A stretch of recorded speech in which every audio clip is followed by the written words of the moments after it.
onde o senhor convida vários deputados para vir aqui e nos dar a palavra, como é feito quando os senadores vão à Câmara dos Deputados.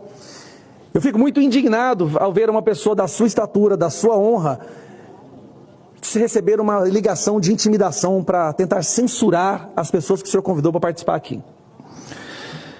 Presidente, Girão, o senhor sabe que eu gosto muito do senhor, mas uma das fraquezas que nós temos é que nós somos muito apegados a seguir toda e qualquer regimento, regra, e talvez por isso nós estamos testemunhando o que está acontecendo no Brasil. Porque o lado de lá não segue regimentos, presidente. O lado de lá não segue ordem, o lado de lá não segue a Constituição. Mas nós somos obrigados a seguir o regimento que diz que eu tenho que vir aqui, e que se eu não falar de caju, presidente, me desculpa, nós perderemos a sessão e seremos censurados. Pois eu falo de caju então. Desde que meus filhos são pequenos, nós temos uma mania de fazer algo que se chama Aventura da Guloseima. De madrugada, nas sextas e sábados, a gente sai por volta de 1 ou 2 horas da manhã para achar alguma loja de conveniência aberta. E lá eu levo meus filhos, a gente vai de pijama mesmo. A minha filha sempre usa um roupão de unicórnio. E ela sempre escolhe Fini e M&M. E eu sempre escolho Twix e castanha de caju salgada. E sempre o nosso ritual é voltar para casa e assistir um seriado. Maratonar, assistir um filme, comendo guloseima. Essa é a nossa aventura da guloseima. E quando me falaram dessa sessão do caju, eu me lembrei disso, por quê? É por isso que eu estou aqui hoje, por causa dos meus filhos. Eu virei um deputado federal quando eu vi que o caminho que a nossa sociedade, que o nosso país está indo, se nós não fizermos algo para resgatar a decência, a sanidade, o respeito à Constituição, serão os nossos filhos que vão sofrer as consequências. Então, se houver consequência contra mim por eu não falar de caju agora, que venha contra mim. Mas o que eu vou falar agora é para salvar os nossos filhos. Então me desculpe, presidente, mas eu vou falar o que eu preciso falar aqui no Senado, porque eu estou numa casa onde a maioria dos membros não fala o que precisa ser dito.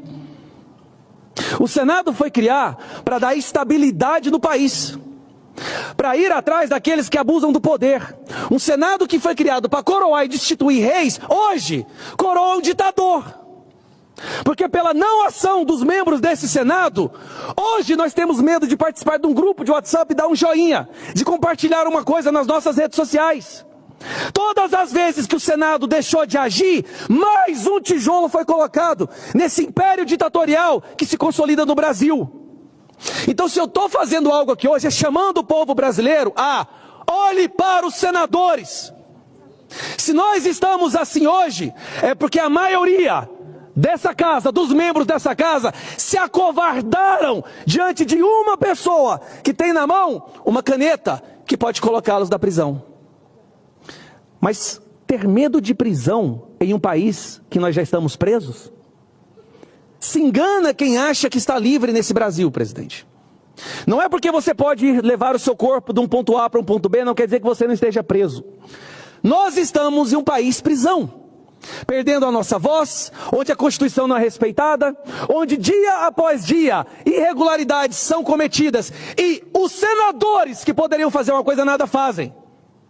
Nós, deputados federais, somos cobrados diariamente, mas a verdade é que o Brasil saiba disso, são os senadores que têm o poder de trazer a estabilidade de volta ao Brasil. São os senadores que podem devolver a nossa democracia. Quando o STF censurou a imprensa por causa do amigo do meu pai, eram senadores que deveriam ter feito algo e não fizeram. Mais um tijolo foi colocado nessa ditadura. Quando o Moraes abriu inquéritos ilegais, mais um tijolo foi colocado. E os senadores colocaram cimento para consolidar. Nada fizeram.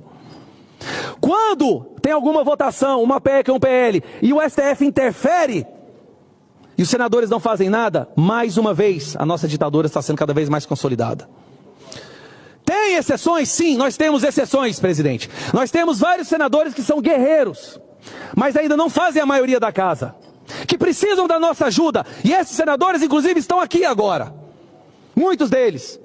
Mas eu sei que há senadores, sim, que lutam pelo Brasil, mas infelizmente a maioria da casa não coopera, presidente. Infelizmente, quando a gente percebe imagens de WhatsApp sendo vazadas, conversas, mostrando que uma organização criminosa foi criada dentro do TSE e o STF, e os senadores não fazem nada, o Pacheco não faz nada, mais um tijolo é consolidado nessa ditadura, presidente. Como eu poderia vir aqui e ficar em silêncio sobre isso, se essa é a casa que tudo pode ser resolvido? Nós sabemos, senador Magno Malta, Rogério Marinho, tem vários outros, Damares, nós temos o senador Girão, vários outros senadores. O Brasil conhece os senadores que estão do nosso lado. Mas infelizmente a maioria coopera para a consolidação dessa ditadura.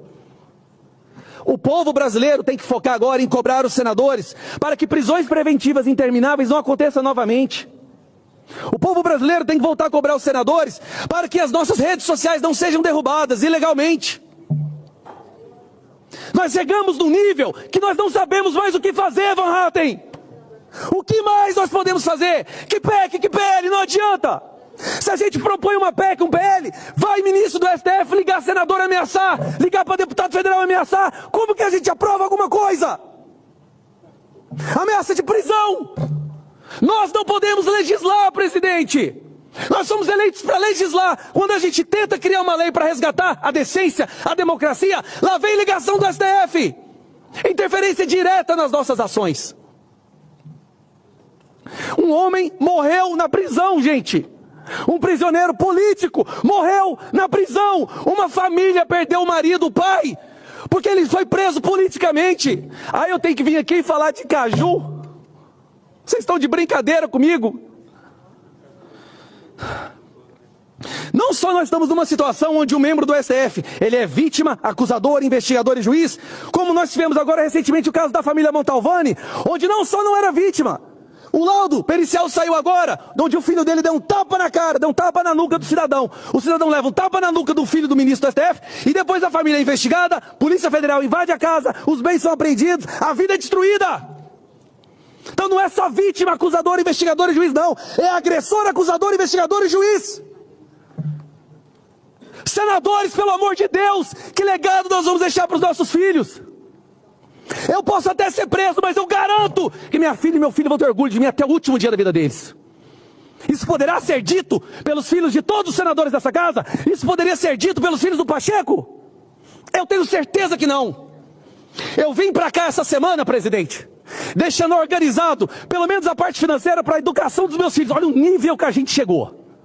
Olha o nível. Eu vim para cá deixando separado pelo menos o dinheiro para pagar as mensalidades da educação do meu filho e da minha filha, porque eu não sei se eu volto à minha casa. Porque eu sabia que na hora que eu subisse aqui, eu ia falar o que está entalado no meu coração.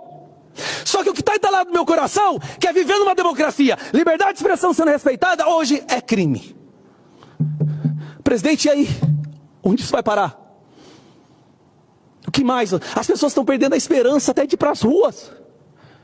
A gente coloca milhões de pessoas nas ruas e o Pacheco finge que elas não existem. Ah, tem que me sensibilizar. Sensibilizar? Quando o seu filho ou sua filha, Pacheco, falar algo que o Moraes não gosta e for preso, aí você vai estar sensibilizado? Porque tem filhos de centenas e milhares de pessoas presos porque falaram, porque foram para uma manifestação, porque publicaram algo extremamente perigoso no celular. Chega de tentar resolver essa questão com PEC ou com PL. Nós precisamos colocar milhões e milhões de pessoas nas ruas. E na semana seguinte, apresentar o pedido de impeachment com o maior número de assinaturas de deputados da história. Nós já temos 145 deputados que assinaram o pedido de impeachment do Alexandre de Moraes. Somando os votos desses deputados, são 17 milhões de pessoas. Cadê os outros deputados para assinar esse pedido de impeachment? Todos têm que trabalhar agora. Então eu peço perdão, presidente, porque estava entalado no meu coração há muito tempo. E aqui era o lugar que eu tinha que falar isso. Esbravejar e falar na Câmara dos Deputados, eu já fiz tudo que eu podia falar, até minha garganta não aguentar. Mas é aqui que a solução do Brasil pode sair.